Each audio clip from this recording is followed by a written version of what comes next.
ठीक। तो rigid body dynamics, ठीक।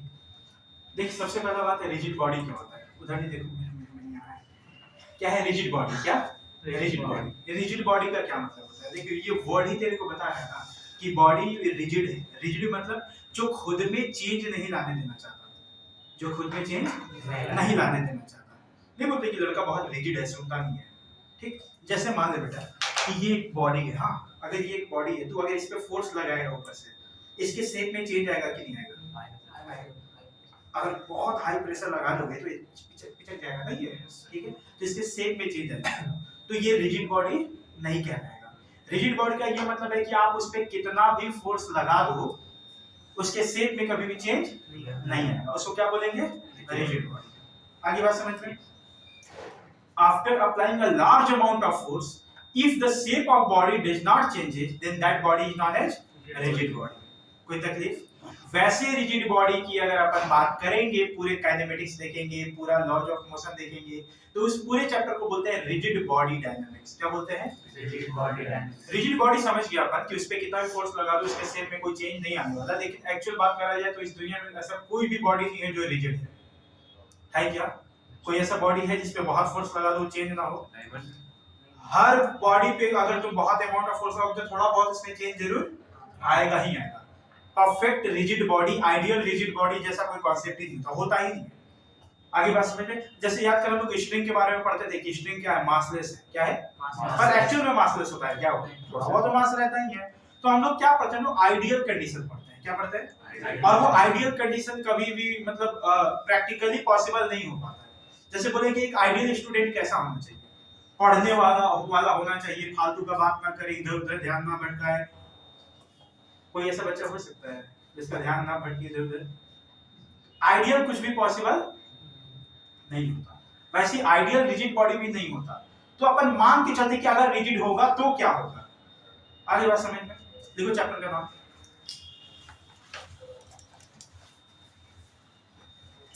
Rigid body dynamics.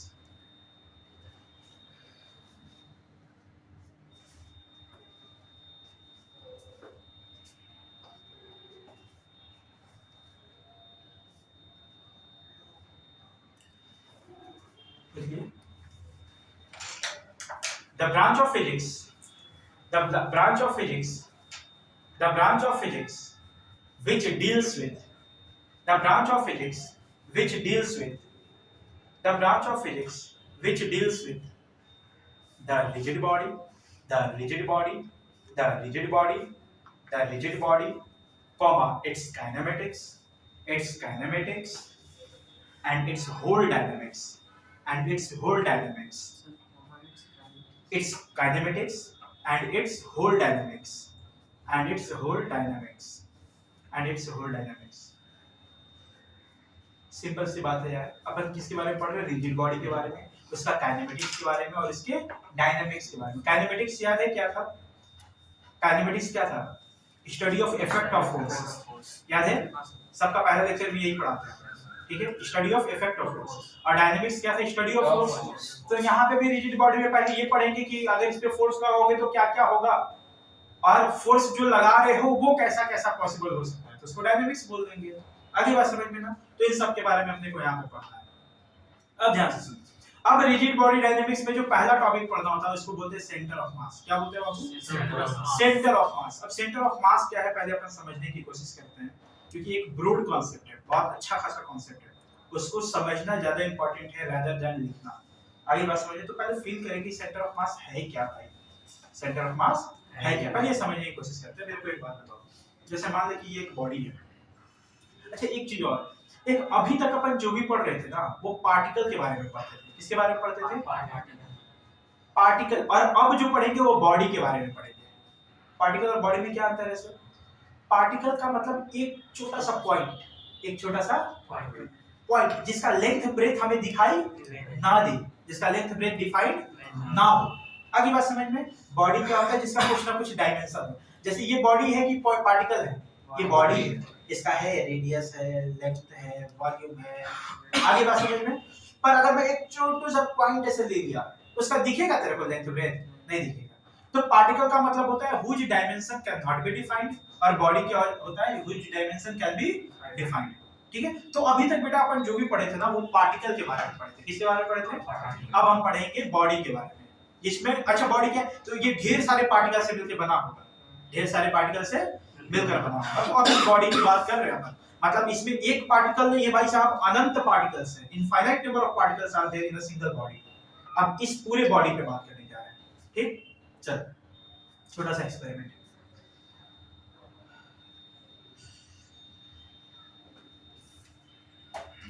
ये मेरे हाथ को ध्यान से देखना, मैं इस पे फोर्स लगाने जा रहा हूँ। क्या लगाने जा रहा हूँ? फोर्स।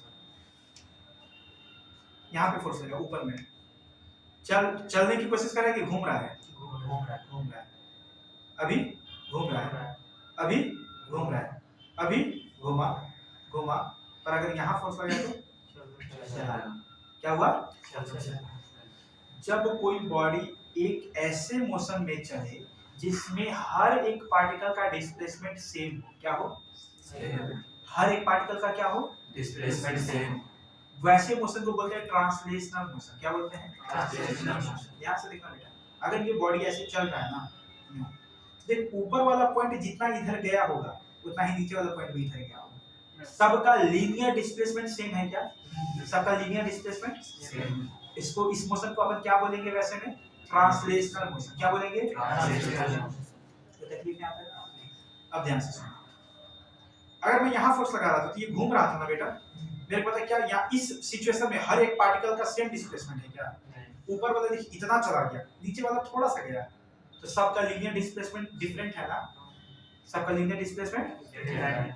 वैसे मोशन को अपन क्या बोलेंगे? Rotational motion. क्या बोलेंगे? Rotational motion. देखो ध्यान से देखना, मान लेते हैं कोई भी एक रिजिड बॉडी है, ऐसा कोई भी डिफरेंट आर्बिट्ररी शेप का कोई भी नॉर्मल, अगर ये कुछ ऐसे चले कि इसके हर एक पार्टिकल का डिस्प्लेसमेंट सेम हो, हर एक पार्टिकल का डिस्प्लेसमेंट सेम हो, सेम है क्या सबका डिस्प्लेसमेंट? अगर ये ऐसे चल रहा है बेटा, इस तरह के मोशन को अपन क्या बोलते हैं? Translational motion. क्या बोलते हैं? Translational motion. ठीक, डेफिनेशन से ध्यान से सुनना, if the linear displacement of all the particle, if the linear मतलब लाइन वाला displacement, if the linear displacement of all the particles remains same then it is known as translational motion। ठीक, एक और example देखिए, एक rod है, क्या है बेटा? यहाँ पे ऐसे फिक्स करा, मैंने क्या करा, इस रॉड को ऐसे घुमाया, अगर ऐसे घुमाया तो कुछ देर के बाद रॉड ऐसा हो जाएगा क्या? यूं हो गया ना। मेरे को बता हर एक पार्टिकल का डिस्प्लेसमेंट सेम है क्या? यहाँ वाला पार्टिकल देखिए यहाँ से यहाँ चला गया, यहाँ वाला ऐसे, यहाँ वाला तो यहीं पे रहा, मैं जो फिक्स किया हुआ था। सबका डिस्प्लेसमेंट सेम है क्या? सेम नहीं है। क्या सेम है? कुछ तो सेम है, एंगल। देख इन दोनों लाइन के बीच में सबका एंगल तो सेम है ना, क्या सेम है? ये जो एंगल मूव करता है उसको क्या बोलते थे? Angular displacement. क्या बोलते थे? Angular displacement. ऐसा मोशन जिसमें हर एक पार्टिकल का एंगुलर डिस्प्लेसमेंट सेम हो उसको बोलते हैं रोटेशनल मोशन। क्या बोलते हैं? Rotational motion. क्या बोलते हैं? Rotational motion. जिसमें लीनियर डिस्प्लेसमेंट सेम हो उसको ट्रांसलेशनल, जिसमें एंगुलर डिस्प्लेसमेंट सेम हो उसको रोटेशनल। कोई ऐसा भी मोशन हो सकता है जिसमें दोनों सिचुएशन हो रहा होगा, रोटेट भी थोड़ा सा कर रहा होगा और थोड़ा सा ट्रांसलेट भी कर रहा होगा। देख कहने का क्या मतलब, जैसे मान लेना कि एक रॉड रखा हुआ है, कुछ देर के बाद रॉड ऐसा हो गया, देख यहाँ पे पार्टिकल दोनों कर रहा है, ये बॉडी ऐसे लाइन पे भी चला और थोड़ा थोड़ा घूम भी रहा है, हो रहा है क्या? तो यहाँ रोटेशन भी हो रहा है और ट्रांसलेशन। ऐसे मोशन को बोलते हैं combined rotational plus translational motion. Combined rotational plus translational. आगे बात समझ में? हाँ हाँ, देख ये जो बॉडी था, अगर ये ऐसे जाता चुपचाप, अगर बॉडी ऐसे हो जाता तो ऐसा तुमको दिखाई देता ना कि इसका हर एक पार्टिकल सेम डिस्प्लेसमेंट कर रहा है, यूं। अभी क्या है? ये अभी ट्रांसलेशनल है, पर ये ऐसे भी चल रहा है, वो कुछ ऐसे चल रहा है कि वो थोड़ा सा घूम भी रहा है और आगे भी बढ़ रहा है, घूम भी रहा है आगे भी बढ़ रहा है। तो रोटेट भी किया, देखिए यहाँ पे रोटेट भी तो किया है और यहाँ पे ट्रांसलेट भी तो किया है। तो यहाँ पे रोटेशन और ट्रांसलेशनल साथ साथ में हो रहा है। आगे बात समझ में, लीनियर डिस्प्लेसमेंट भी हो रहा है और एंगुलर डिस्प्लेसमेंट भी हो रहा है। तो ऐसे मोशन को क्या बोलते हैं? Combined rotational plus translational motion. Combined rotational plus translational motion. आगे बात समझ में,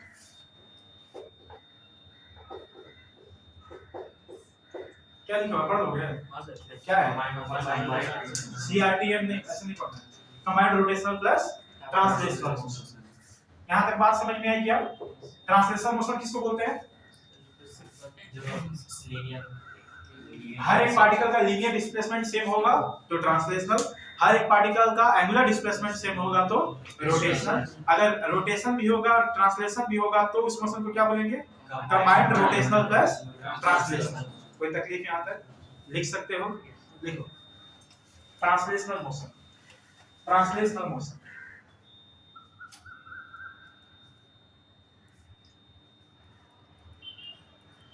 if linear displacement of all the particles, if linear displacement of all the particles, if linear displacement of all the particles remains same, then it is known as translational motion. Then it is known as translational motion.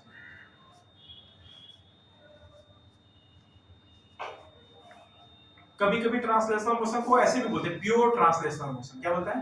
Pure translational motion. हो गया यहाँ तक? Next में लिखो rotational motion. Rotational motion, rotational motion, rotational motion. क्या होता है rotational motion भाई? क्या सेम रहेगा इस बार? Angular displacement, velocity, angular displacement. लिखो if angular displacement of all the particles, if angular displacement of all the particles remains same, then it is known as rotational motion. Then it is known as rotational motion. Displacement of all the particles remains same, then it is known as rotational motion. आगे लिखो combined rotational plus translational motion, combined rotational plus translational motion, combined rotational plus translational motion, combined rotational plus translational motion.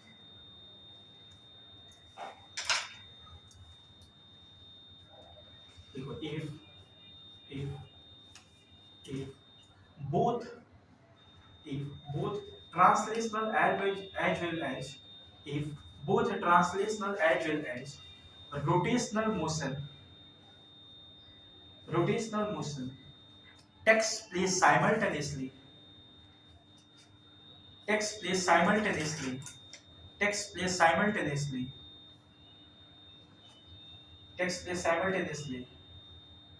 simultaneous का spelling नहीं पता किसी को? लिख लिया ना simultaneous का? then it is known as combined rotational plus translational motion. Diagram बना दीजिए। if both translational and rotational motion takes place simultaneously, then it is known as combined rotational plus translational motion. बना दीजिए diagram तीनों।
बना दिए। चलो मेरे को ये बताओ, ये कौन सा मोशन है? रोटेशनल है, ट्रांसलेशनल है कि कंबाइंड रोटेशनल प्लस ट्रांसलेशनल?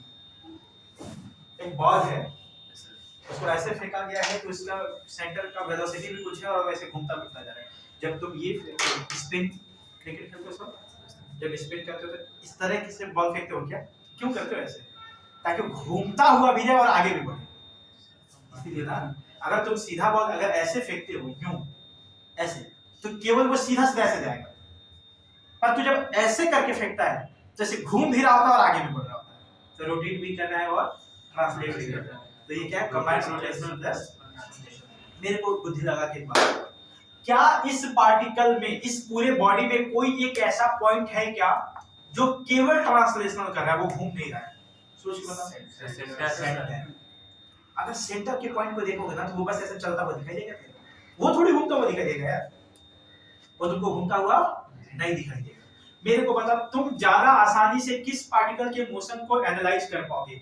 वो पार्टिकल को एनालाइज कर पाओगे जो घूम भी रहा है और ये चल भी रहा है, रोटेट भी कर रहा है और ट्रांसलेट भी कर रहा है। उसको ज्यादा अच्छे से तू पढ़ पाएगा कि उसको ज्यादा अच्छे से पढ़ पाएगा जो केवल चलता हुआ दिखाई दे रहा है? जो केवल चलता हुआ दिखाई दे रहा है, जो केवल चल रहा है उसको पढ़ना ज्यादा आसान है। जो घूम भी रहा है, जो चल भी रहा है, उसको पढ़ना मुश्किल है। तो हम क्या करते हैं ना बेटा, कि हम इस पूरी बॉडी को स्टडी करना चाहते हैं। पहली बात तो इसमें अनंत पार्टिकल है, और अनंत पार्टिकल, सारे पार्टिकल रोटेट भी कर रहा है, ट्रांसलेट भी कर रहा है, उनको पढ़ना मुश्किल है। तो हम क्या चाहते हैं ना, कि इसमें एक ऐसा पॉइंट ढूंढे जो केवल क्या कर रहा होगा? ट्रांसलेट कर रहा होगा। क्या कर रहा होगा? ट्रांसलेट। क्यों ढूंढेंगे ऐसे पॉइंट को? क्योंकि उसको पढ़ना आसान है। इसको पढ़ना ऐसे पॉइंट को ही अपन क्या बोलते हैं? सेंटर ऑफ मास। क्या बोलते हैं? क्या बोलते हैं भाई? ध्यान से देखना, ध्यान से देखना भाई। ऊपर फोर्स लगाया तो घुमा ना, घुमा घुमा, ऐसे करके दिखा। ये तुमने गिराया होगा, तो वहीं से पढ़ रहा है क्या? नहीं, मतलब आप देखिए। देख, इधर फोर्स लगा रहे, घूम रहा है, पर यहाँ पे फोर्स लगा रहे थे, ये चलने लगा था बाबू, क्यों? प्योर ट्रांसलेट कर रहा था ना, प्योर ट्रांसलेट कर रहा था। एक्चुअली फोर्स कहाँ से पास कर रहा होगा कि केवल ट्रांसलेट कर रहा होगा? पक्का सेंटर ऑफ मास से पास कर रहा होगा। कहाँ से पास कर रहा होगा? सेंटर ऑफ मास से। तभी वो केवल ट्रांसलेट कर रहा है। तो तुम सेंटर ऑफ मास के अलावे कहीं भी तुम फोर्स लगाओगे ना, तो वो रोटेट भी करेगा और ट्रांसलेट भी करेगा। पर अगर तुम फोर्स कुछ ऐसे लगाओ कि केवल ट्रांसलेट करे, उस पॉइंट को क्या बोलते हैं? सेंटर ऑफ मास। क्या बोलते हैं? सेंटर ऑफ मास। देख, किताबों में डेफिनेशन कैसे लिखा रहता है, किताबों में डेफिनेशन ऐसे लिखा रहता है जो कि एकदम गलत होता है, पर ऐसे ही सीखते हैं क्योंकि तुमको कम समझ में आता है। देख, क्या चाहिए? पीना है? हाँ ठीक। तुम देखने आता ना कुछ कुछ दिन के बाद सर ठीक पढ़ा रहे हैं, आज चेक कर लेते हैं, आज देख लेते हैं कि भाई सही पढ़ा रहे हैं, चलो जिंदगी तो नहीं खराब कर रहा है। चेक करने आता बेटा मेरे को तुम हर 2 दिन में एक बार। ठीक है, देख किताब में डेफिनेशन कैसे लिखा रहता है कि किसी भी बॉडी का वह पॉइंट जहां हम ऐसा मान सकते हैं, जहां हम ऐसा मान सकते हैं कि सारा का सारा मास कॉन्सेंट्रेटेड होगा, जहां पे सारा का सारा मास कॉन्सेंट्रेटेड होगा। जैसे कि इसका सेंटर ऑफ मास तुम सेंटर पे मान रहे हो ना, क्यों? क्योंकि वो केवल ट्रांसलेट कर रहा है, ठीक है। तो हम ऐसा मानते हैं ना कि सारा का सारा मास कहां पे जाके जमा हो गया है? सेंटर पे। कहां पे जाके जमा हो गया? पर सच में जमा हो गया है क्या? बिखरा हुआ है, पर कैलकुलेशन पर्पस के लिए हम क्या मान लेते हैं कि सारा का सारा कहां जमा है? सेंटर पे। कहां जमा है भाई? उसी पॉइंट को क्या बोलते हैं? सेंटर ऑफ मास। तो ऐसे लिखना चाहिए, इट इज डिफाइंड एज, ध्यान से सुनिए, it is defined as the point on the rigid body where the total mass of the body is supposed to be concentrated. It's actually that is concentrated. क्या actually concentrated है? Is supposed to be concentrated. जहां मानते हैं, क्यों मानते हैं? ताकि calculation आसानी से कर पाए। आगे बात समझ में? कोई दिक्कत? एक और बात, जैसे मान ले कि तू बिल्कुल सर बॉल में से सेंटर ऑफ मास कहां पे होगा? सेंटर पे रहता है। सर बॉल को तो कुछ रहता ही नहीं ना। क्या नहीं रहता है? खाली था ना बॉल अरे भरा हुआ बॉल की बात कर रहा है, खाली था तो उसका भी सेंटर ऑफ मास सेंटर पे रहता है, सब डिराइव करेंगे अभी, ठीक है। देख जरूरी नहीं है कि सेंटर ऑफ मास बॉडी के किसी पॉइंट पे ही हो, बाहर भी हो सकता है, बताते हैं। डंडा है, डंडा क्या है ये?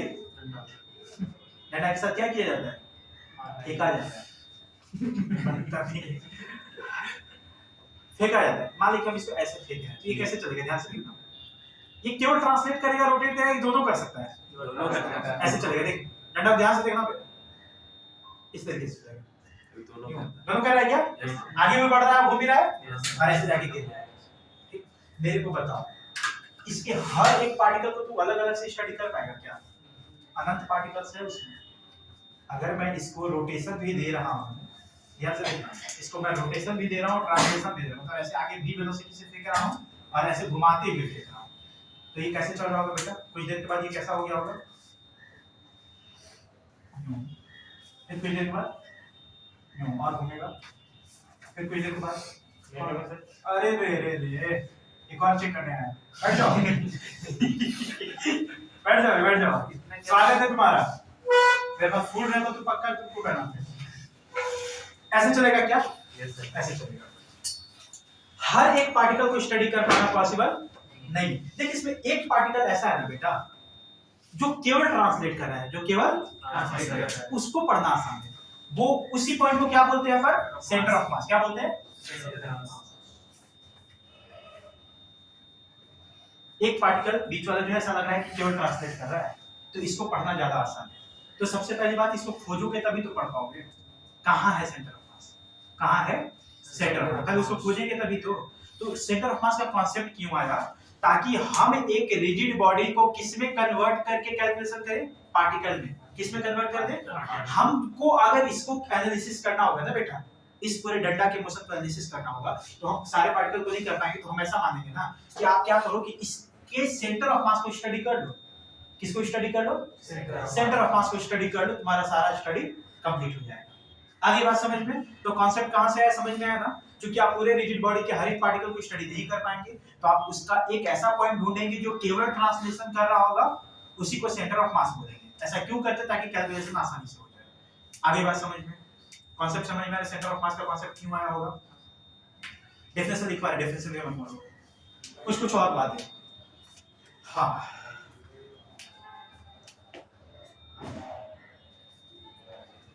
मान लीजिए एक लकड़ी बनाया है, लकड़ी में एक रॉड है, आप समझ करिए, ये है आयरन का। किसका बेटा?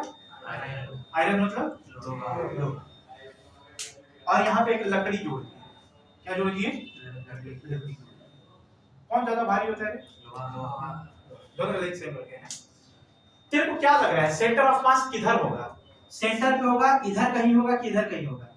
कैसे फील करना है? वह पॉइंट जहां पे तुम फोर्स लगाओगे ना, तो केवल ट्रांसलेट करना चाहिए। क्या करना चाहिए? ट्रांसलेट। दूसरा डेफिनेशन क्या था? वह पॉइंट जहां क्या मान सकते हैं कि सारा का सारा मास क्या है?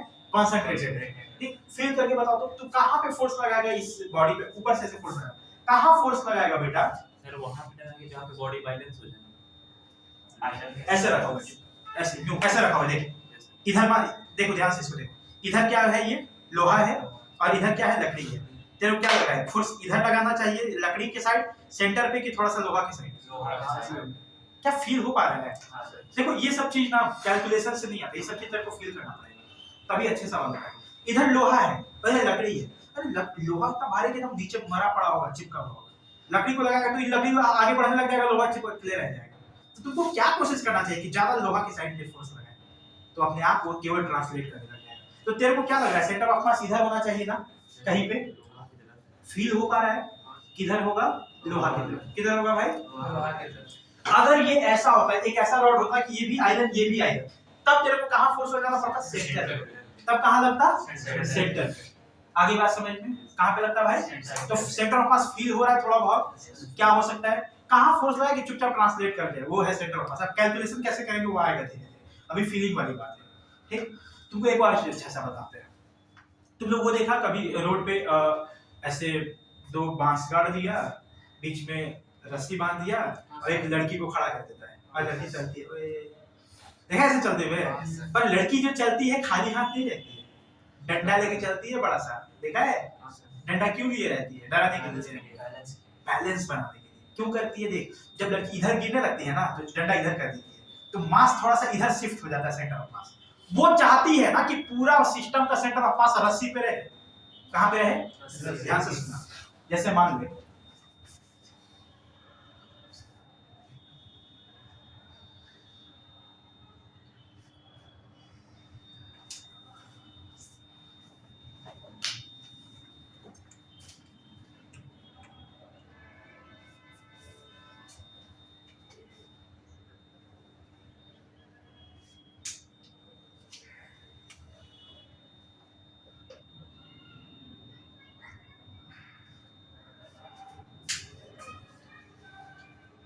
इसका mg कितना लगेगा?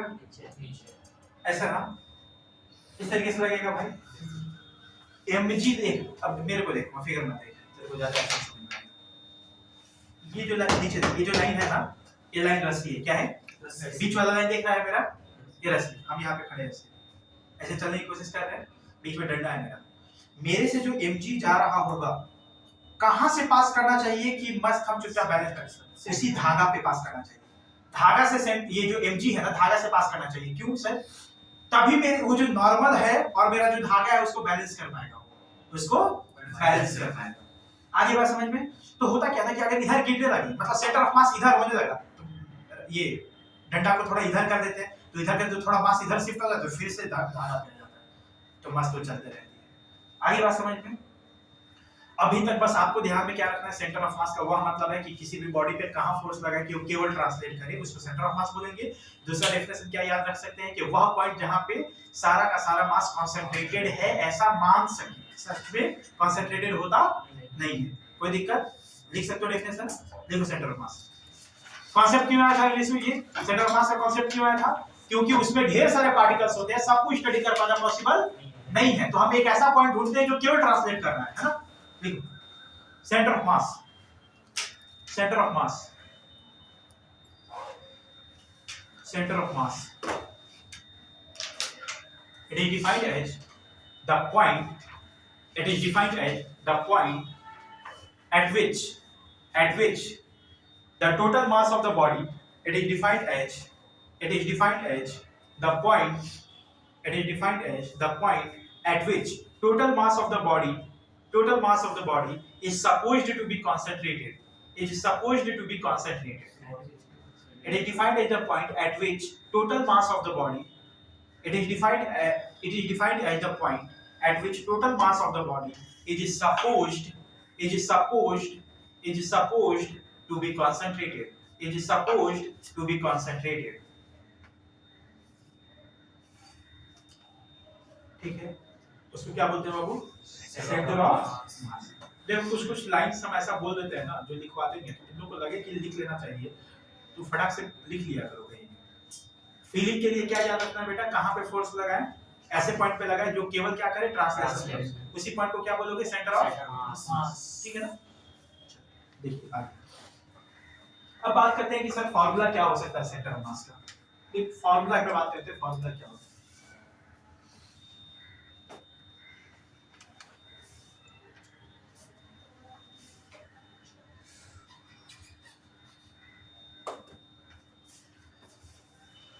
फॉर्मूला याद रखना है आपको। जैसे मान लीजिए कि कोई एक रिजिड बॉडी, ठीक भाई, हम मान लेते हैं इधर है एक्स एक्सिस, इधर है वाई एक्सिस, ये है ऑरिजिन। मान लेते हैं यहाँ पे ढेर सारा मास है, एक मास यहाँ पे है m1, एक मास यहाँ पे है m2, एक मास यहाँ पे है m3। क्या ऐसे अनंत मास होंगे इस पूरे बॉडी पे? ऐसे छोटे छोटे पार्टिकल्स अनंत होंगे, ठीक है? तो हम तीन तुमको दिखा रहे हैं बाबू। इस पार्टिकल का कुछ पोजीशन वेक्टर होगा ना, याद है पोजीशन वेक्टर? ऑरिजिन से एक वेक्टर बना दो पार्टिकल की पोजीशन का। So this is the position vector of m1। इसको मैं थोड़ी देर के लिए r1 मान लूं। क्या मान लो बेटा? इसको मैं मान लेता हूं इस पोजीशन वेक्टर को r2, और इसको क्या मान लूंगा? r3। सेंटर ऑफ मास को कैसे डिफाइन किया गया? अब कहीं पे तो सेंटर ऑफ मास होगा ना कि जहां पे हम ऐसा मान सकते हैं कि पूरा का पूरा मास कंसंट्रेटेड होगा, तो हम मान लेते हैं ना बेटा कि यहां पे हम मान लेते हैं कि सेंटर ऑफ मास है, यहां पे। क्या है ये सेंटर ऑफ। तो इसका पोजीशन वेक्टर का फॉर्मूला क्या होता है, यही हम लोग देखने जा रहे हैं। इसका पोजीशन वेक्टर का सेंटर ऑफ मास क्या होता है, सॉरी सेंटर ऑफ मास का पोजीशन वेक्टर क्या होता है, ये चेक करने जा रहे हैं। फॉर्मूला डिफाइन करा गया बेटा RCM बराबर, RCM का क्या मतलब समझोगे, किसका पोजीशन वेक्टर, सेंटर ऑफ मास का पोजीशन वेक्टर। उसका फॉर्मूला होता है बेटा m1r1 plus m2r2 dot dot dot dot जितना मास है सब mnr है, समझ रहे हो ना, डिवाइडेड बाय टोटल मास, मतलब m1 plus m2 plus mn। आगे बात समझ में, ये फॉर्मूला है और आपको याद रखना है, ये कहां से आता है कैसे आता है उससे तेरे को कोई लेना देना नहीं, ठीक। फॉर्मूला क्या रखना है, m1r1 plus m2r2 bye m1 plus m2, जितना होगा बढ़ाते जाएंगे, ठीक है। RCM क्या है, किसका सेंटर पोजीशन वेक्टर है, सेंटर ऑफ मास का पोजीशन वेक्टर है। अब ध्यान से देखना, अगर मैं अलग अलग एक्सिस में बात करूं, किसमें बात करूं बेटा, अलग अलग एक्सिस में, मतलब इसका जो पोजीशन वेक्टर होगा ना, उसका x कोऑर्डिनेट क्या होगा, उसका y कोऑर्डिनेट क्या होगा, अलग अलग से बात करते हैं। अभी तो वेक्टर फॉर्म में लिखे हो ना, अभी हम लोग क्या ले रहे हैं, x एक्सिस में अलग से बात करेंगे और y एक्सिस में अलग से बात करेंगे। तो ध्यान से देखना, अगर मैं बोलता हूं बेटा इन x एक्सिस, तो कैसे लिखेंगे, XCM का क्या मतलब समझे बाबू, कि सेंटर ऑफ मास का x कोऑर्डिनेट, सेंटर ऑफ मास का उसका फॉर्मूला क्या लिखोगे, बिल्कुल ऐसे ही m1x1 plus m2x2 and so on, बढ़ाते चले जाओगे पूरा m1 प्लस m2 इस तरीके से। आगे बात समझ में, हम दो पार्ट करके लिख रहे हैं और होगा तो बढ़ाते जाओ, ठीक। सिमिलरली तो YCM क्या लिख रहे हैं, m1y1 plus m2y2 plus m3y3, इस तरीके से बढ़ते जाते हैं m1 plus m2। And similarly z axis में अगर हम लोग बात करेंगे, फॉर्मूला आपका यही में लिखा आएगा m1z1 plus m2z2 bye m1 plus. कोई दिक्कत यहां तक, ये फॉर्मूला आपको याद रखना है, क्या करना है, याद रखना है। और सबसे अच्छी बात बताया कि पिछले साल का जेएमएस का इतना टुच्चा सवाल पूछा था इस पे, और शर्म आ जाती है करके सवाल, दिखा दे शर्म आता है, लिखो इसको ऐसे, लिखो थोड़ा सा language. The position of centre of mass can be given as, the position of centre of mass can be given as, the position of centre of mass can be given as, the position of centre of mass can be given as. अब बता दीजिए, सागर नया chapter है ये,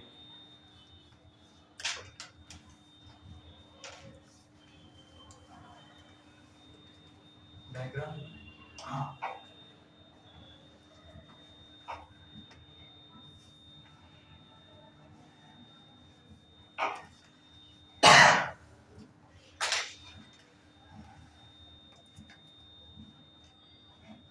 वाह क्या बात है, हम ऐसे बना रहे हैं, ये गोला बना रहे हैं, अंडा है, काट दीजिए इसे बीच में, कोई भी आर्बिट्रेरी शेप है, ठीक है, परफेक्ट।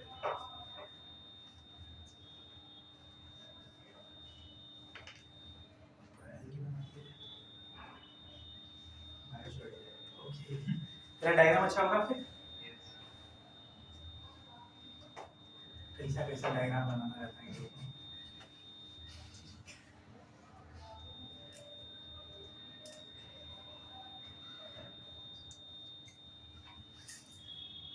टेंथ का बायो का एक ही तो पेज याद रहता है सबको, मोस्ट ब्यूटीफुल डायग्राम। क्या सर स्माइल कर रहा है, फ्लावर की बात कर रहा है,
और ये क्वेश्चन से प्रैक्टिस करना शुरू करते हैं। देख physics is all about calculation. कोई बोले कि फिजिक्स में थ्योरी होता है, न्यूमेरिकल होता है, तो ऐसा नहीं है। फिजिक्स न्यूमेरिकल ही है। फिजिक्स क्या है? नेचुरल प्रोसेस का कैलकुलेशन। इसमें थ्योरी जैसा, हम थ्योरी क्यों पढ़ते हैं? ताकि हम लोग कैलकुलेशन कर पाए। आगे बात में तो कोई लोग बोलते हैं कि हम न्यूमेरिकल पढ़ाते हैं, फिजिक्स का टीचर लोग क्यों बोलते हैं हम न्यूमेरिकल पढ़ाते हैं। अबे न्यूमेरिकल है ही है तो तुम क्या पढ़ाओगे? समझ में आ रहा है? ये थोड़ा सा आपको इसलिए बताना है ताकि हम क्वेश्चन करा पाए। ये सब है, this is the physics, not this is the physics. समझ में आया? चल दो मास रखा हुआ है, एक 4 केजी का, एक 2 केजी का, दोनों के बीच में दूरी कितना बेटा? 6 मीटर। 6 मीटर। बता दे सेंटर ऑफ मास कहां लाई करेगा?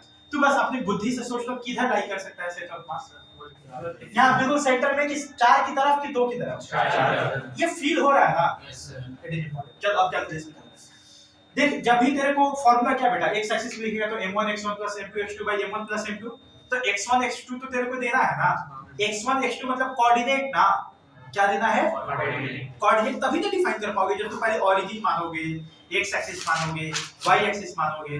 तो कभी भी सेंटर ऑफ मास बताने के लिए सबसे पहले अपने को क्या मानना चाहिए? x एक्सिस, y एक्सिस और ओरिजिन दिखाना चाहिए। क्या दिखाना चाहिए? x एक्सिस, y एक्सिस और ओरिजिन। तो तुम जहां मर्जी वहां दिखाओ, उससे कोई फर्क नहीं पड़ता है। तुम जिधर मानना चाहो। इसको दो तरीके से सॉल्व करके दिखाते हैं। मान एक बार हम ओरिजिन 4 केजी पे मान लेते हैं। कहां मान लेते हैं बेटा? 4 केजी पे। तो हम क्या ऐसे बना देंगे डायग्राम, इधर x एक्सिस हो गया, इधर y एक्सिस, और ये हो गया ओरिजिन। ठीक, चल अब कैलकुलेट करते हैं। ठीक है बाबू, कोऑर्डिनेट लिख सकता है क्या बेटा? इसका x कोऑर्डिनेट कितना है बोल तो? 0। x कोऑर्डिनेट केवल बात करें, x कोऑर्डिनेट कितना है? 0। y कोऑर्डिनेट 0 ओरिजिन पे। इसका x कोऑर्डिनेट 2 6 y कोऑर्डिनेट 0।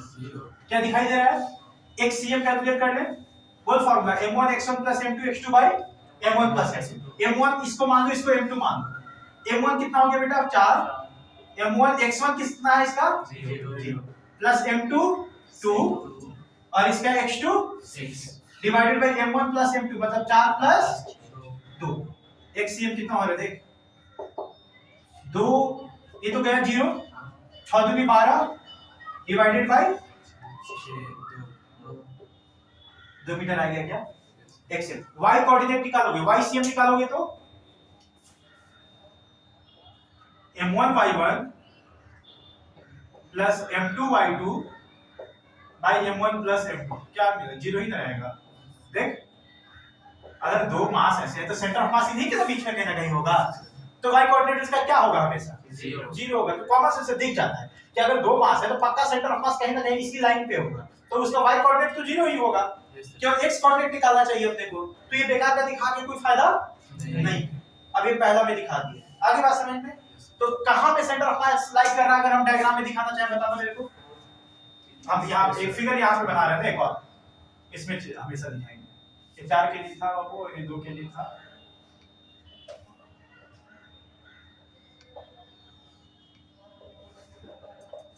ये 6 मीटर था पूरा। तो कहां सेंटर ऑफ मास लाई कर रहा है रे? 2 मीटर पे। किससे 2 मीटर दूर? 4 से। तो ना मतलब कहीं यहां पे देख तो बाबू, यहां पे सेंटर ऑफ मास होगा क्या? कितना दूरी है यहां से? 2 मीटर। तो अगर 2 केजी से पूछते कितना दूरी है तो क्या बोलता? 4 मीटर। क्या बोलता? 4 मीटर। कोई दिक्कत यहां तक? अब बोले कि सर आप कोऑर्डिनेट मान लिए थे ना इसलिए वैसा आंसर आया था। अब हम कोऑर्डिनेट चेंज करके सॉल्व कराते हैं। जैसे मैंने यहां पे ओरिजिन मान लिया था ना, अगर यहां पे ओरिजिन माने तो क्या होगा? चेक करें बता। ओरिजिन कहां मानना है मेरे को? यहां मानना है ना। इस बार 2 केजी पे ना, सॉरी हां 2 KG. X axis y axis. ठीक है बाबू, बता ये जो 4 केजी है इसका x कोऑर्डिनेट बोल तो कितना लिखोगे आप? बोल माइनस 6 मीटर था ना, तो नेगेटिव x एक्सिस में जा रहे हो ना, तो -6 कॉमा d ऐसा क्या? और इसका कोऑर्डिनेट अभी लिखोगे तो 0 0। अब फार्मूला पे बैठा दे x m1 x1। m1 किसको? इसी को मानोगे जिसको भी माना है आंसर m1 इसी मान। तो m1 इसका x1 कितना बेटा? -6 plus m2 x2 bye m1 plus m2 मतलब 6। xm देख कितना आ रहा है? कितना आ रहा है? ये गया खत्म। 4 into -6/6 6 6 गया -4 कितना आ रहा है -4 कहने का क्या मतलब है? ऑरिजिन से पॉजिटिव एक्स एक्सिस पे चलो कि नेगेटिव में चलो? नेगेटिव में चलो ना। कितना चलो? 4 चलो। कितना चलो? इससे 4 चलो भाई। देखो वही आ रहा है क्या? इससे 4 मीटर इधर। तो इस बात पे डिपेंड नहीं करता है कि आप origin x axis y axis कहां मान रहे हैं कि सेंटर ऑफ मास कहां है। ये जहां आना होगा हमेशा वहीं आएगा जहां तुमको एक्स मानना है, जहां वाई मानना है वहां। आगे बात समझ में? अब बोलो सर कैसे मानना चाहिए? किसको एक्स माने, किसको वाई माने, कहां पे मानने वाली है? तो तुमको ऐसे मानना चाहिए ना कि कैलकुलेशन तेरा ज्यादा आसान हो। क्या होगा वो? जैसे देख इन दोनों में कैलकुलेशन आसान है। अगर मान लेना तू ऑरिजिन यहां मान लेता है, ऑरिजिन कहीं यहां मान लेता है, एक्स एक्सिस इधर मान लेता है, वाई एक्सिस, तो इसका भी x1 आता है, इसका भी x2 आता है। जो एक जीरो खत्म हो जा रहा है वहां पे भी कैलकुलेशन थोड़ा सा बढ़ जाता है ना तेरा। बढ़ता कि नहीं बढ़ता? समझ में आ रहा है क्या बोल रहे हैं? अगर ऑरिजिन यहां मान लेते, x इधर मानते और x y इधर मानते, तो इसका भी x कोऑर्डिनेट हो जाता था। अभी जो यहां जीरो हो गया, खत्म हो गया, लेकिन यहां सॉल्व करना पड़ता उस सिचुएशन में। तो हम क्या चाहते हैं? कम से कम कैलकुलेशन करें, क्योंकि फ्रेम ऑफ रेफरेंस पे तो सेंटर ऑफ मास डिपेंड कर नहीं रहा है। क्या x एक्सिस y एक्सिस पे डिपेंड कर रहा है क्या? कहीं भी रखो आंसर तो वही आने वाला है। तो कहां रखना चाहिए? जहां पे कैलकुलेशन अपना इजी हो। तो अपने को सिंपली किसी एक पार्टिकल पे रख देना चाहिए, किसी एक पार्टिकल पे ऑरिजिन मान लेना चाहिए। आगे बात समझ में कोई तकलीफ है? यहां तक कर लोगे ऐसा सवाल? बहुत अच्छी बात बता रहे हैं। ये 2001 के टाइम में उसमें AI ट्रिपल ई होता था। मतलब जैसे अभी जेई मेंस और जेई एडवांस होता है ना, उस जमाने में हम लोग के टाइम में AI ट्रिपल ई और IIT ऐसे नाम से होता था। तो AI ट्रिपल ई में ये सवाल पूछा था, बोला था कि बताओ, प्रूफ करो कि क्या दो पार्टिकल का जो सेंटर ऑफ मास होगा क्या वो फ्रेम ऑफ रेफरेंस पे डिपेंड करता है। फ्रेम ऑफ रेफरेंस क्या होता है? जहां से खड़े होकर देख रहे हैं, मतलब एक्स एक्सिस वाई एक्सिस और ऑरिजिन की बात करना। क्या centre of mass frame of reference पे डिपेंड करता है क्या? नहीं करता है। कहीं भी मानो आंसर वही आने वाला है। तो यही प्रूफ करने के लिए बोला था जब सब्जेक्टिव बोला था। Proof that the center of mass of the system of two particles do not depend upon the frame of reference. Do not depend upon the frame of reference. कर सकते हैं? So easy. कोई तकलीफ है क्या? लिख लो क्वेश्चन 1। क्या आप कैलकुलेशन कर रहे हैं? सेंटर ऑफ मास का कैलकुलेशन कर रहे हैं हर जगह, है ना?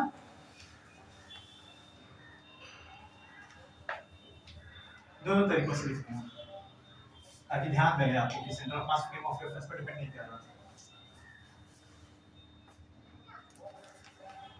कोई मेरे से पूछेगा क्या सर यहाँ पे YCM क्यों नहीं निकाले आप? इस जैसे वहां पे YCM 0 दिखा है ना, यहाँ भी तो निकाल सकते थे। होगा ही नहीं। जिस लाइन पे उसी लाइन पे सेंटर ऑफ मास को बेकार पे क्यों कैलकुलेशन कर?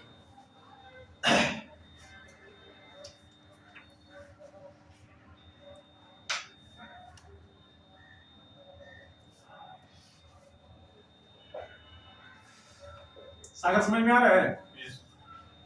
झूठ तो नहीं बोल रहा है? विद्या कसम?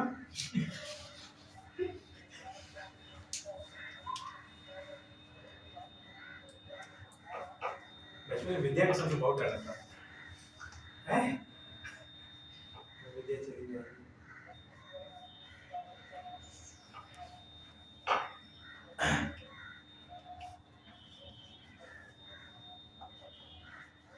क्या आनंद? कैमरा में आ रहा है? देखो तो। और इधर आ जाए। नहीं आ रहा है? डंडा नहीं आता। डंडा तो नहीं आता। बता दो सही, तुम कहाँ रहता है? तुम क्यों बैठे हैं वहाँ पे?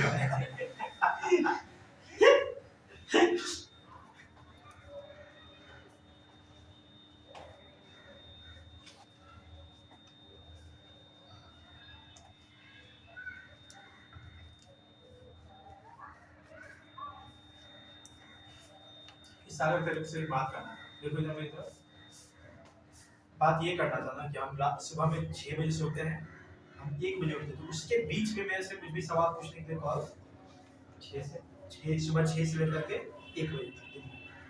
तो कोई भी क्लास का टाइमिंग पूछना या कुछ भी पूछना तो उससे पहले पूछ लेना या 1 बजे के बाद पूछना।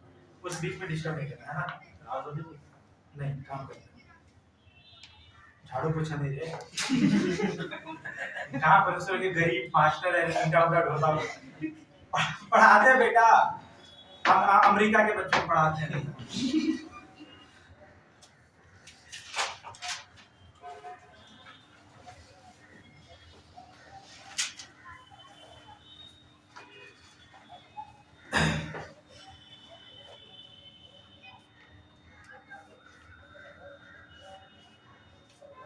जनरली ये बात याद रहेगा ना कि centre of mass frame of reference पे डिपेंड नहीं करता।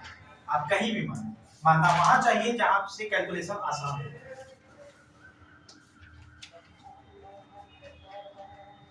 आओ भाई लोग, एकदम छोटा सा सिंपल सा दो बॉडी का सवाल, वही सवाल है पर इस बार जनरल टर्म में है। कैसे है? जनरल। बता दो सेंटर ऑफ मास कहां लाई करेगा, बता सकते हो क्या? उधर बता दिए सबको, बता दो पेन जल्दी जल्दी चलाने सीखो सब।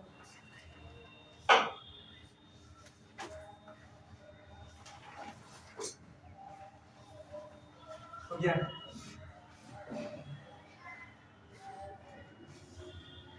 अब इसका सेंटर ऑफ मास बताना है।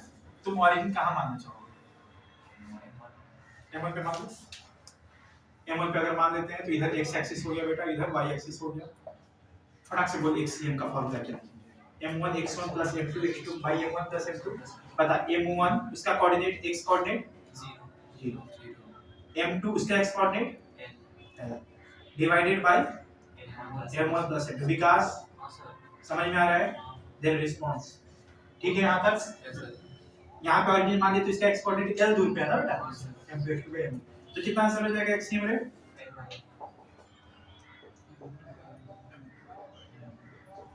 m2 l by m1 plus ठीक है? सही है ना? वही सवाल है, बस ये जनरल करना है, लिख लीजिए थोड़ा अच्छा सवाल में आ गया।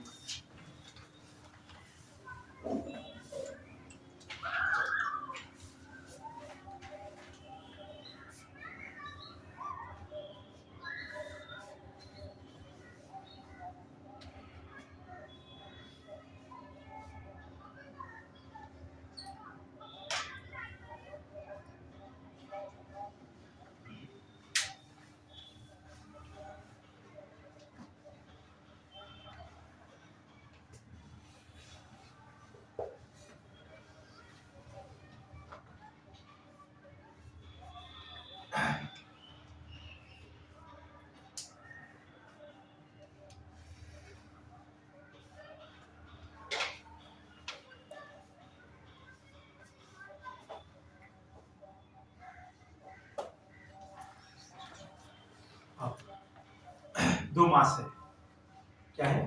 दो मास है। 4 मीटर पे है, कितने पे है? 4 मीटर। मैं बोल रहा हूँ ना दोनों का मास बराबर है, दोनों का मास बराबर। ऐसी फीलिंग से बता तो सेंटर ऑफ मास कहाँ तो लगता है कहाँ पे रहेगा सेंटर ऑफ मास? दोनों के बिल्कुल बीचों बीच, क्योंकि दोनों का मास सेम है। होगा क्या? देख कैलकुलेशन में लिखेगा। अगर m1 बराबर m2 करके दे, m1 बराबर m2 करके दे, अगर m1 बराबर m2 होता तो एक cm क्या आता? देख तो m2 को m1 लिख दे, कोई तकलीफ? m1 प्लस m2 को m1 लिख देंगे तो 2m1 हो जाएगा क्या? वैसे कितना दिख रहा है? मतलब इसके बिल्कुल कब, लेकिन जब दोनों मास क्या रहे? रहेगा ना। ऐसे भी फीलिंग से भी समझ में आता है, बीच में होना चाहिए कैलकुलेशन समझने को।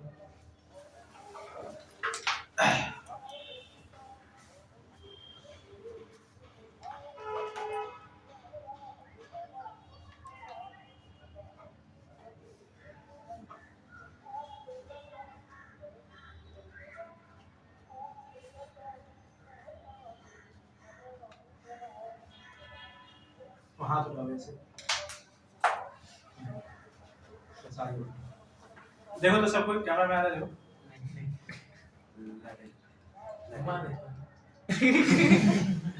इधर ऐसा वेरी गुड, कैमरा चल ध्यान से देखना है। ये दोनों मास अभी सेम है, हाँ, तो सेंटर ऑफ मास कहाँ होगा? यहाँ पे ना, मेरे को दिख रहा है यहाँ पे सेंटर पे।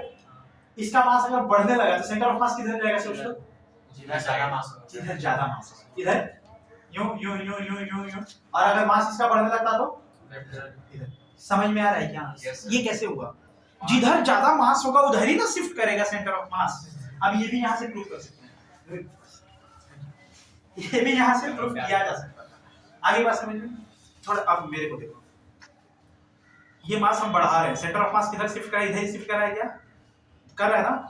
बड़ा बड़ा बड़ा बड़ा बड़ा बड़ा शिफ्ट किया, शिफ्ट किया, शिफ्ट किया, बड़ा बड़ा बड़ा बड़ा शिफ्ट किया, शिफ्ट किया, शिफ्ट किया, इतना बड़ा हो गया ना ये कि इसके कंपैरिजन में बहुत बड़ा है, तो सेंटर ऑफ मास लगभग या उसी पे जाके चिपक जाएगा। बिल्कुल होगा कि नहीं होगा? तो जब एक मास दूसरे मास के कंपैरिजन में बहुत बड़ा हो तो सेंटर ऑफ मास कहाँ मान लेना चाहिए? बड़ा वाला मास के सेंटर पे कहाँ मान लेना चाहिए? बड़ा वाला मास। क्या ये समझ में आ रहा है? मास बढ़ा, सेंटर ऑफ मास शिफ्ट हुआ। इसका मास बहुत बड़ा है सेकंड वाले के कंपैरिजन में, तो सेंटर ऑफ मास कहाँ मान लोगे? सीधा सीधा बड़ा वाला के सेंटर पे, बड़ा वाला के सेंटर पे। This is the concept we will apply in gravitation. यही कांसेप्ट कहाँ अप्लाई करेंगे? ग्रेविटेशन में। खैर ठीक है, देखो एक और सवाल, ऐसी अपनी बुद्धि से बताना बिना कैलकुलेशन। एक स्क्वायर पे 4 मास रखा हुआ है बेटा, m m m, सबका मास सेम है, पता सेंटर ऑफ मास कहाँ लग रहा है? सेंटर पे, सब सेम है। देख जैसे कि मान ले इन दोनों का सेंटर ऑफ मास कहाँ होता है, तो इसके बिल्कुल बीच में, इन दोनों का सेंटर ऑफ मास इसके बिल्कुल बीच में, तो सेंटर ऑफ मास कहाँ हो जाएगा? बिल्कुल सेंटर पे। कहाँ हो जाएगा? बिल्कुल सेंटर। क्या तेरे को कैलकुलेशन करना पड़ेगा क्या इसके? करेगा भी तो भी यही आंसर आएगा, करेगा तो भी यही आएगा। अब एक और सवाल करते हैं जिसमें थोड़ा सा वेरिएशन लाते हैं। पर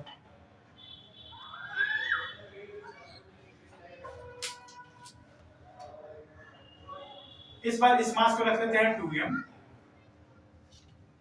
m m। सेंटर ऑफ मास इस बार सेंटर पे रहेगा क्या?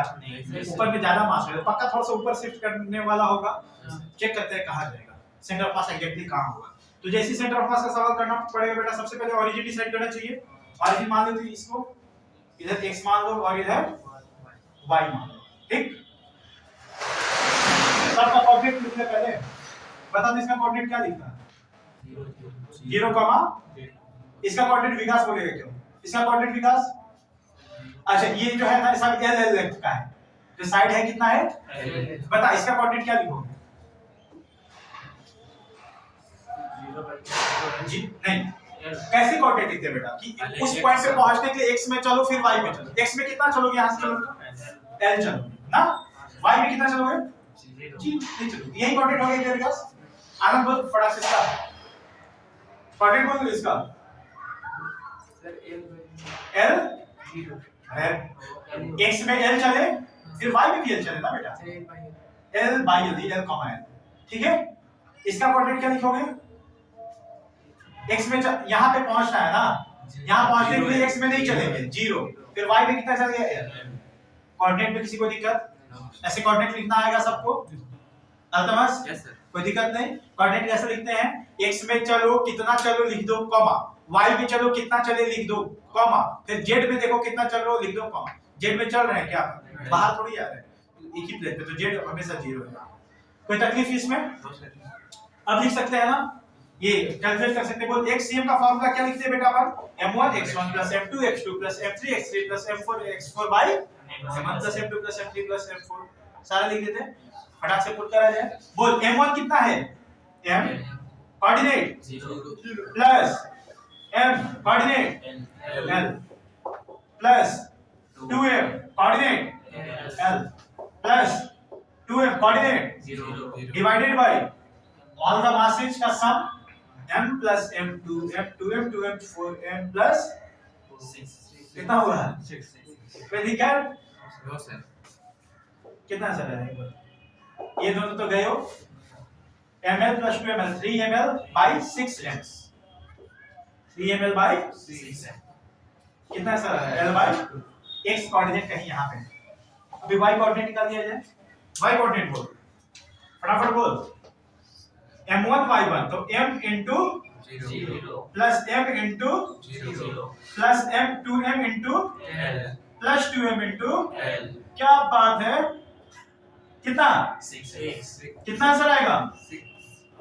3ml by सॉल्व करो। 2ml plus 2ml 4ml 4ml divided by 6m कितना होगा? 2 by 3 तो x कोऑर्डिनेट और y कोऑर्डिनेट आ गया। अब यहाँ पे दिखाएं क्या हम, कहाँ बनेगा देख, इसमें l by 2 चलोगे तो यहाँ पे बिल्कुल बीच में ना बाबू, फिर कितना चलना है देख 2l by 3 2l by 3 l by 2 से ज्यादा है कि कम है? ये सवाल नहीं है पहली बार, तो ज्यादा है ना L/2 से ज्यादा है कि कम है वो? कम है कम भाई तो मैंने ये सवाल नहीं है फिर भी पढ़ रहे हो। L/2 मतलब 0.5 है। L/2 मतलब 0.5 अब ये सॉल्व करने पे कितना होगा? 0.6 होगा। कितना होगा? वैसे भी ऊपर मास बढ़ गया तो ऊपर शिफ्ट करेगा अरे। तो कहां पे बनाए बोल? ऐसे यहां पे गए बाबू, उसके बाद ऊपर ऊपर ऊपर करीब यहां पे ना, ये है सेंटर ऑफ मास। क्या है? L/2, 3L/, 2L/, आया समझ में? यस सर दिख गया ना? बोले तो थोड़ा सा ऊपर शिफ्ट करेगा, शिफ्ट किया क्या थोड़ा सा ऊपर? तो एक बढ़िया सवाल कराते हैं 3 डायमेंशन। कैसा सवाल? 3 डायमेंशन मतलब स्पेस में। ठीक है, पहले तुमको यहाँ पे हम स्पेस में समझा देते हैं, फिर डायग्राम बनाएंगे। Pyramid, you know what is pyramid? क्या होता है पिरामिड?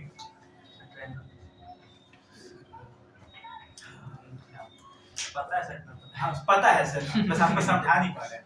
ठीक है, पता है ना पिरामिड ऐसा नहीं वैसा। इजिप्ट वाला हाँ, इजिप्ट, पिरामिड ऑफ इजिप्ट। सुनो, एक्चुअली पिरामिड क्या बोलते हैं मैथमेटिकल लैंग्वेज में? जैसे मान लीजिए कि हम एक ट्रायंगल बना लिया, ऐसे ट्रायंगल बना लिया बेटा। अब एक पॉइंट यहाँ दे दिया, अब इसको यहाँ से मिला दिए, इसको यहाँ से मिला दिए, इसको यहाँ से मिला दिए, तो जो डायग्राम बनेगा ना उसको बोलेंगे ट्रायंगुलर पिरामिड। क्या बोलेंगे? अब मान लीजिए एक स्क्वायर है, क्या है ये? स्क्वायर। स्क्वायर अब फिर एक सेंटर से कुछ दूर पे एक और पॉइंट रख दिया, इससे मिला दिया, इससे मिला दिया, इससे मिला दिया, इससे मिला दिया, तब जो पिरामिड बनेगा उसको बोलेंगे स्क्वायर पिरामिड। समझ लो कैसे नाम दिया जाता है? तो एक स्क्वायर पिरामिड का सवाल करने जा रहे हैं। किससे करने जा रहे हैं बेटा? एक ही पॉइंट रखे हैं, 4 पॉइंट थोड़ी रखे हैं जो क्यों बनेगा? नहीं समझे? मतलब बेस होगा स्क्वायर तो बस इसका बेस स्क्वायर बस। बाकी जो यहाँ पे एक पॉइंट रखे हो बस एक ही पॉइंट ऊपर करके ऐसे सबसे मिला देते, तो इधर क्या बनता दिखेगा? ट्रायंगल बनता हुआ दिखेगा। क्या दिखेगा? समझ रहे हो? क्या दिखेगा मतलब? स्क्वायर है ना ऐसे रे। यहाँ पे एक सेंटर पॉइंट, एक और पार्टिकल ले लिए, इसको इससे मिला दिए, इस पार्टिकल से इसको इससे मिला दिए, तो तेरे को ये प्लेन दिखाई देगा, ऐसे ट्रायंगल जैसा दिखाई देगा ना। इधर भी एक ट्रायंगल, इधर भी एक, इधर भी। उस पूरे फिगर को क्या बोलते हैं? Square pyramid. क्या बोलते हैं? वैसे 5 को पॉइंट रहता ऊपर में रहता तो पेंटागन पिरामिड। क्या बोलते हैं? Pentagon pyramid. उसका ट्रायंगल से बना या स्क्वायर से बना तो ट्रायंगल जैसा ना शेप दिखेगा। इधर इधर से पहले नीचे से देखता तो स्क्वायर दिखता है। हां, और नीचे से ट्रायंगल में तो स्क्वायर दिखेगा। हाँ उसमें हैं, नीचे से ट्रायंगल में स्क्वायर है। नीचे से तो फोर प्लेन दिख जाएगा ना नीचे से तो वो पूरा दिखेगा ना, एक स्क्वायर प्लेन दिखेगा ना नीचे से। ऐसे है ना रे, यूं ठीक, नीचे से देखेगा तो स्क्वायर दिखेगा ना बाबू। जो टेंट बनता और इधर इधर टेंट, हाँ बिल्कुल। बोल बोल और कुछ बोलना है? बोल बोल बोल बोल। और क्या बने? अरे मतलब जैसे ट्रायंगल से बनाएंगे ना। अरे अरे राम, कहाँ थे हम? ये पिरामिड है, ट्रायंगल कहां पे सामने सिर्फ ट्रायंगल है ना, और एक पॉइंट यहाँ है, हो गया पिरामिड। वही 4 हो रहा था, यहाँ मिलाते तो क्या स्क्वायर पिरामिड हो जाता।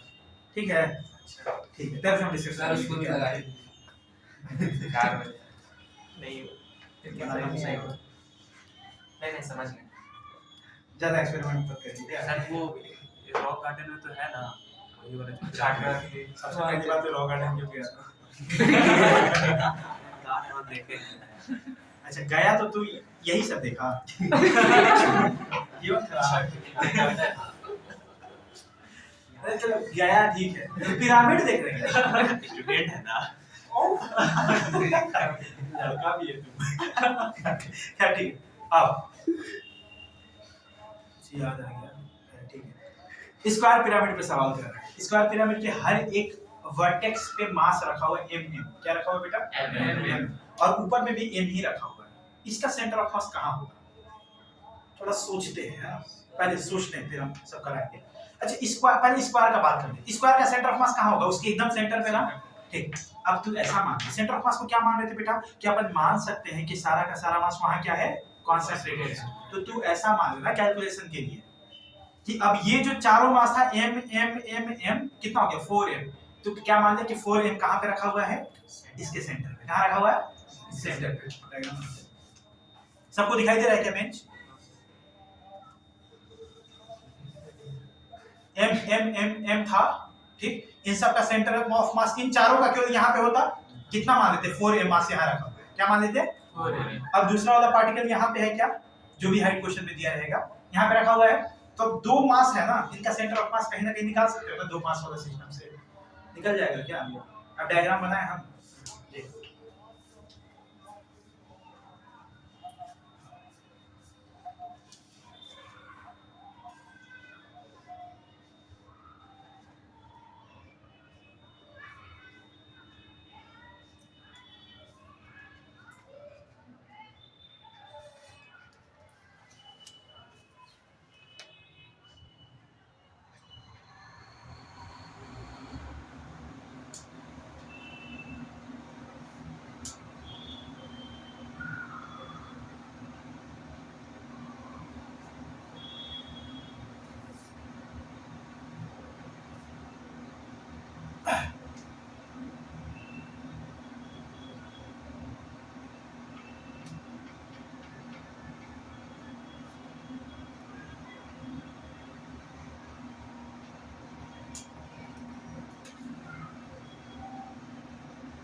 देख तो दिख रहा है, ये स्क्वायर का बेस बना दिए हैं और इसके सेंटर से L दूरी पे एक और पार्टिकल रख दिए, स्क्वायर पिरामिड दिख रहा है ना। देख अब बता दे इसका सेंटर ऑफ मास कहां होगा, तो बहुत ज्यादा तू कैलकुलेशन करेगा ना कि इसका x कोऑर्डिनेट लिख दे, इसका x इसका x इसका x सबका। अच्छा देखो यहाँ पे सब आएगा, x y z तीनों आ जाएगा। अगर तू नॉर्मल तरीके से x cm y cm z cm निकालेगा ना, हालत खराब हो जाएगा। क्या हो जाएगा, हालत खराब हो जाएगी। तो बुद्धि लगाना चाहिए, क्या लगाना चाहिए, बुद्धि कैसे लगाएंगे, तो देखो मेरे इन जो चार मास है बेटा, इसका सेंटर ऑफ मास कहां पे होगा बता, कहां पे होगा, यहाँ पे, कहां पे होगा, यहाँ पे ना। तो तू ऐसा मान ले कि चारों का चारों मास यहाँ आके इकट्ठा हो गया, ठीक। इसका मास m था क्या, तो अब होल m और m कितने दूरी पे रखा हुआ है, l। क्या ऐसा दो पॉइंट का सॉल्यूशन पहले भी किए हुए हैं, कर सकते हैं क्या, बताना। मान ले कि हम इससे दूरी पे निकालना चाहते हैं सेंटर ऑफ मास, फार्मूला क्या था, m1 x1 m2 x2 m1 m2 ऐसा ना बेटा, बोल। अगर तू यहीं पे ऑरिजिन मान लेता है तो इसका कितना हो जाएगा, 4m into 0 प्लस इसका मास into इसका कोऑर्डिनेट कितना हो जाएगा, l दूर पे, डिवाइडेड बाय टोटल मास 5 है। कितना सर दिख रहा है, mm के l/5, मतलब इससे कितने दूर पे बेटा, l/5, मतलब कहीं पे यहाँ पे सेंटर ऑफ मास। बेटा समझ में आ रहा है क्या, ये चार मास वाला सवाल किए ना अभी, कि अगर चारों मास सेम हो तो सेंटर पे रहेगा बेटा, किए ना सवाल। ठीक, अब एक और, तो हम क्या मान लेते हैं, सेंटर ऑफ मास का मतलब क्या समझे थे, कि ऐसा मान सकते हैं कि वहां का सारा मास कंसंट्रेटेड हो गया, तो क्या चारों मास को यहाँ 4m मान सकते हैं। अब देख दूसरा वाला मास क्या है, कुछ बाहर है ना ऐसे l दूरी पे। अब जब दो मास दो कुछ सर्टेन डिस्टेंस पे था तो सेंटर ऑफ मास निकालना सीखे थे ना, उसी फॉर्मूला पे पुट कर दिया। दिखाई दे रहा है, तो देखो लैंग्वेज के फॉर्म में हम कैसे लिखेंगे, अगर कैसे लिखेंगे, हम लैंग्वेज के फॉर्म में कैसे लिखते हैं इसको ध्यान से। The center of mass is located at a distance L/5 from the center of the square towards the fifth mass. Towards the fifth mass. समझ में आया? मैं फिर से बोलूं। Center of mass is located at the distance L/5. कहाँ से? Center of square से किधर की तरफ? पांचवें मास की तरफ। किसकी तरफ? आगे बात समझ में? क्या बहुत कैलकुलेशन करना पड़ा आपने को। अब तू घर पे जाना और सबका x coordinate, y coordinate, z coordinate लिख करके तीनों का फॉर्मूला बना करके सॉल्व करना है। आंसर यही आएगा, पर 4-5 पेज लगते हैं। तो आपने बुद्धि तेज करना है, कैलकुलेशन तेज नहीं करना है। आगे बात समझ में कर लोगे। Find language, find the centre of mass, find the centre of mass, find the centre of mass of a square pyramid. Find center of mass of a square pyramid when equal mass is kept at all the vertex. Is kept at all the vertex. kept at all the vertex. Equal mass kept at all the vertex.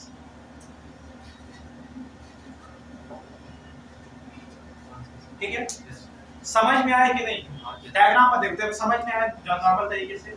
क्या तुम इसका सबका x y z coordinate लिख के solve करोगे? बहुत लंबा चौड़ा है, बुद्धि लगाते हैं, है ना? इस तरीके से बना दो।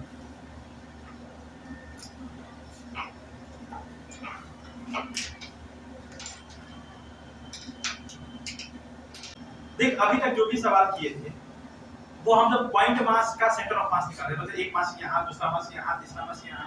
इस तरह के डिस्ट्रीब्यूशन ऑफ मास को बोलते हैं बेटा डिस्क्रीट डिस्ट्रीब्यूशन। क्या बोलते हैं? डिस्क्रीट। डिस्क्रीट टूटा फूटा क्या बोलते हैं? मतलब कोई यहाँ कुछ यहाँ कुछ यहाँ।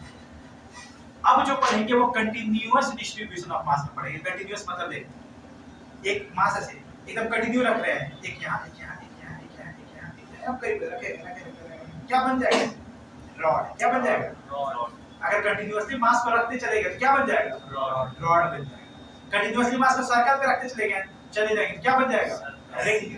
क्या बन जाएगा? रिंग। तो अब ऐसे कंटिन्यूअस मास के बारे में पढ़ेंगे, उसमें ज्यादा मजा आएगा। और जो कंटिन्यूअस मास का जो हम डेरिवेशन कराएंगे उसको अच्छे से देखना, और मैं यूं कहूंगा कि एकदम इसको कंठस्थ रखना, क्योंकि ऐसा कैलकुलेशन आपके पूरे फिजिक्स में कईयक बार आएंगे जो अभी अपन करने जा रहे हैं। स्टैंडर्ड कैलकुलेशन होता है, आपको याद रखना चाहिए। आगे बात समझ में? देखो, calculation of center of mass for continuous distribution of mass. Calculation of center of mass. Calculation of center of mass. Calculation of center of mass for continuous distribution of mass. For continuous distribution of mass. For continuous distribution of mass.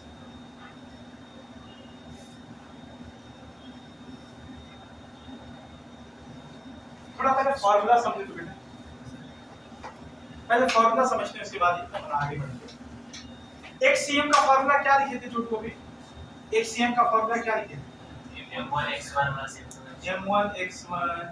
Plus m2 x2 ऐसे जुड़ते जाता था, divided by क्या होता था बेटा? m1 ऐसा ना? चलो थोड़ा डिराइव करने की कोशिश करें कंटीन्यूअस डिस्ट्रीब्यूशन क्या है।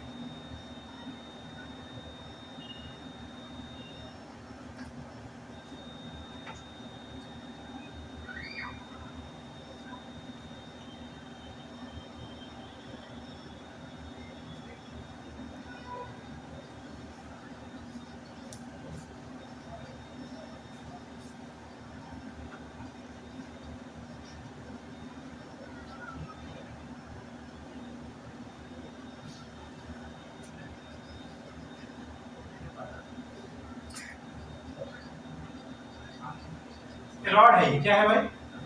रॉड। तो हम क्या कर रहे हैं ना कि एक मास को पकड़ रहे हैं और उसकी दूरी से मल्टीप्लाई कर रहे हैं, प्लस दूसरे मास को पकड़ रहे हैं उसकी दूरी से मल्टीप्लाई कर रहे हैं, सबको क्या करते जा रहे हैं बेटा? जोड़ते जा रहे हैं। क्या करते जा रहे हैं? ध्यान से देख, मान ले यहां से x दूरी पे एक छोटा सा पार्टिकल लिए जिसका लेंथ कितना है? dl। कितना लेंथ है? dl। और इसका मास मान लेते हैं, छोटा सा मास है जिसका मास है dm। कितना है बेटा? dm। तो ऐसे ढेर सारे dm मास होंगे, क्या ढेर सारे ऐसे मास होंगे छोटे छोटे dm मिलकर के टोटल m बना दे रहा। आगे बात समझ में? ध्यान से। तो ऐसे छोटे छोटे मास को मैं किससे मल्टीप्लाई करूंगा? मास को मैं किससे मल्टीप्लाई करा? दूरी से। किससे मल्टीप्लाई करा? तो ये जो छोटा सा dm मास है उसको किससे मल्टीप्लाई करें? दूरी से मल्टीप्लाई करें। दूरी कितना दिया हुआ है? x। कितना दूरी पे है? x dm सबको जोड़ रहे हो क्या? क्या ऐसे अनंत पार्टिकल्स हैं? सबको जोड़ने का तरीका कौन सिखाता था? क्या मैं इसको ऐसे लिख सकता था? हर dm मास को एक से मल्टीप्लाई करता गया जोड़ देना। जोड़ने का मतलब इंटीग्रेट करते हैं। क्या करते हैं बेटा? Divided by. इसको कैसे लिखा गया? कोई तकलीफ तो नहीं है? m1 प्लस m2 ये क्या है? हर छोटे छोटे मास को जोड़ दे रहे हो ना, मतलब dm को क्या कर दे रहे हो? जोड़ दे रहे हो, मतलब क्या कर दे रहे हो? इंटीग्रेट। फॉर्मूला क्या आ गया एक्स का? x dm integration of x dm bye integration of dm। समझ में आ रहा है फॉर्मूला? कुछ नया फॉर्मूला नहीं, कुछ नया फॉर्मूला नहीं, इसी को अलग तरीके से लिखा हुआ है बस। एक कब लिखा जाता है जब कंटीन्यूअसली मास रखा हुआ है, एक हर पॉइंट पे मास है, हर पॉइंट पे मास है। पहले क्या था, डिस्ट्रीब्यूटेड थे, यहाँ दूसरा यहाँ तीसरा यहाँ। आगे बात समझ में। तो कंटीन्यूअस डिस्ट्रीब्यूशन के लिए अपन फॉर्मूला लिख सकते हैं integration of x dm bye integration of वैसे ही y cm को क्या लिख देंगे बोल, integration y dm bye integration of वैसे z cm लिख लोगे ना, बोल z dm bye integration of next one. ये तीनों फॉर्मूला कंटीन्यूअस डिस्ट्रीब्यूशन के लिए यही काम है। आनंद देखो तो ऑफ हो गया है।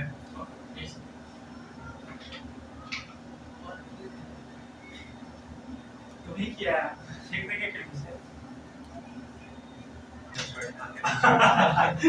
अच्छा इसको वेक्टर के फॉर्म में लिखते हैं जनरल, ये तो x y z में लिखती है ना, जनरल टर्म में लिखते तो क्या ऐसे लिखते बताना, वेक्टर के टर्म में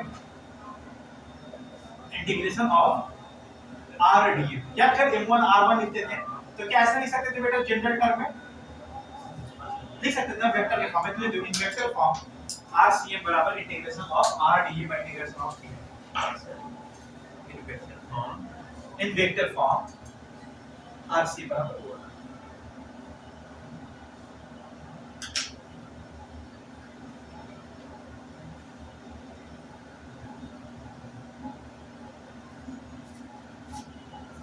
अब कुछ स्टैंडर्ड कैलकुलेशन करेंगे और देख वैसे तो हम चाहे तो तुमको इसका फार्मूला रखवा सकते हैं, पर फार्मूला इसलिए नहीं रखवा रहे हैं क्योंकि जो डेरिवेशन करेंगे ना वो डेरिवेशन का कैलकुलेशन बहुत जगह काम आता है। मतलब ऐसा कैलकुलेशन तुमको बहुत जगह करना पड़ेगा तो पूरा डिराइव करेंगे, ठीक है ना। किताब में डायरेक्टली लिखा रहता है कि कहां सेंटर ऑफ मास होगा, तो अपन डिराइव करके देखते हैं, थोड़ा प्रैक्टिस भी हो जाएगा और सीखेंगे भी बहुत। सबसे पहले डेरिवेशन करते हैं बेटा कंटीन्यूअस डिस्ट्रीब्यूशन में रॉड के लिए, किसके लिए, रॉड के लिए, ठीक। चलिए रॉड का मास कितना है, m है, कितना है m, और लेंथ कितना है l, कितना है, चल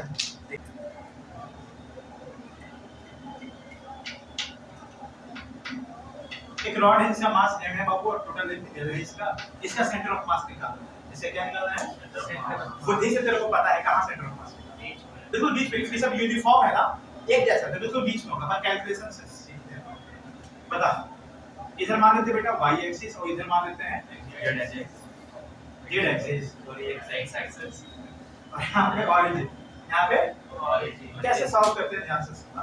मैं क्या कर रहा हूँ बेटा कि यहाँ ऑरिजिन से x पे एक छोटू सा मास ले रहा हूँ जिसका लेंथ कितना है dx, x दूरी पे एक छोटा सा मास ले रहे हैं जिसका लेंथ कितना है dx, कितना बेटा dx, ठीक। बता इसका मास कितना होगा, ये छोटा सा जो dx लेंथ का है उसका मास जो dm मान लो कितना लिख सकते हैं, बोल दो dm को, ठीक है, पर वैल्यू कैसे लिखेंगे ध्यान से। पूरा l लेंथ में टोटल मास कितना है सर m, पूरे l लेंथ में टोटल मास कितना है, तो वर्क में कितना हो जाएगा m by l, 1 मीटर में कितना हो जाएगा m by l, तो कितना लेंथ में तेरे को निकालना था dx में, dx से मल्टीप्लाई कर देंगे, सिंपल।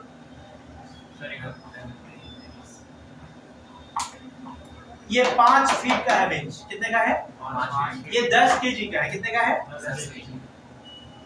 मैं तेरे से पूछ रहा हूँ कि 2 फीट का कितना मास होगा, ऐसी नॉर्मली बताओ कैलकुलेशन।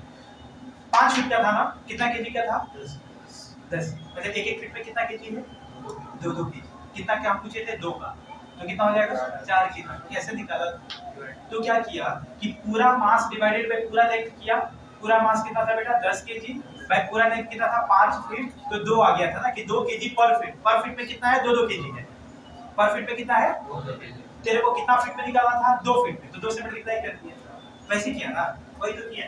पूरे लेंथ l में मास कितना है m है, कितना है, तो 1 मीटर में कितना होगा m by l, m by तो dx लेंथ में कितना होगा, dx से मल्टीप्लाई कर देंगे m by l into dx। समझ में आया, वही वाला आम केला वाला, 10 आम का दाम 50 रुपए, 10 आम का दाम 50 रुपए, तो एक आम का दाम कितना 5 रुपए, कैसे निकाला रे, डिवाइड कर दिया। अब 3 आम का दाम निकालना होता तो 3 से मल्टीप्लाई कर देता, वही तो है। टोटल l लेंथ में मास m है, तो 1 मीटर में कितना होगा m by l, तो dx लेंथ में कितना होगा, dx से मल्टीप्लाई कर दिया, समझ में आ रहा हाँ, है? सर। कोई दिक्कत तो नहीं है? No sir. ये आम केला बहुत बुलवाए हो। ठीक है, अब फार्मूला पे xcm आओ। xcm का फार्मूला क्या था बेटा? x dm by integration of ऐसा ना yes sir. i x dm कितना है बेटा? m by l into dx. Divided by dm को क्या लिखते हैं? m by l into dx है ना? चल आगे बता। क्या m और l कांस्टेंट टर्म है ना? हाँ सर। इंटीग्रेशन से बाहर निकल जाएगा ना? निकाल दो। m by l बाहर निकल गया, यहाँ बच गया x dx और यहाँ भी m by l बाहर निकल गया, अंदर में क्या बच गया?